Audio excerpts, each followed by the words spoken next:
Изградбата на новата клиничка болница во Штип е еден од најголемите владини приоритети, посочи министерот за здравство, кој заедно со представници на Светската банка, Европската инвестициона банка, владата и општина Штип го разгледуваше концептот за тоа како да се одглави застојот и повторно да се активира изградбата на овој капитален проект. Досега се реализирани околу 30% од финансиската вредност, а за негово завршување и целосно опремување се предвидени 109 милиони евра.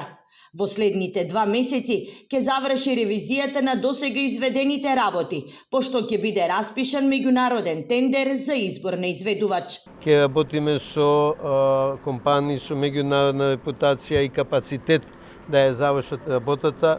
Морам да кажам дека сега имаме одредено искуство со реконструкциите на оперативните блокови во 8 септември во клиничкиот центар, кој се најсензитивниот дел и најскапиот дел во овој зафат, така да мислам дека можеме да донесеме мудри одлуки за да нема проблеми како што имаше во претходниот период со изведувањето на работите. Во меѓувреме во болницата се санираат последиците од невремето. Главниот влез се уште е затворен, а пациентите со скршеници и понатаму се упатуваат во другите здравствени центри. Според правичната проценка, штетата на кровната конструкција ќе изнесува неколку милиони денари. Чекаме извештај од осигурителната компанија и уште една проценка затоа што после првиот чин од невремето секако се појавуваат и други делови и работи кои треба да се реконструираат.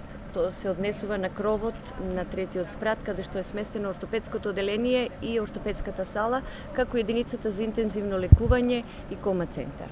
Тие се најоштетени бидејќи се останати без крв. Со изградбата на новата клиничка болница, источниот регион ќе добие современ здравствен центар, а проблемите со условите во кои денес работат дел од оделенијата ќе бидат минато. Новиот објект е во фаза на затворена карабина со речиси завршена фасада и најголем дел од инсталацијата. Дел од старите објекти кои се наоѓаат во болничкиот двор ќе бидат срушени, а други целосно реновирани.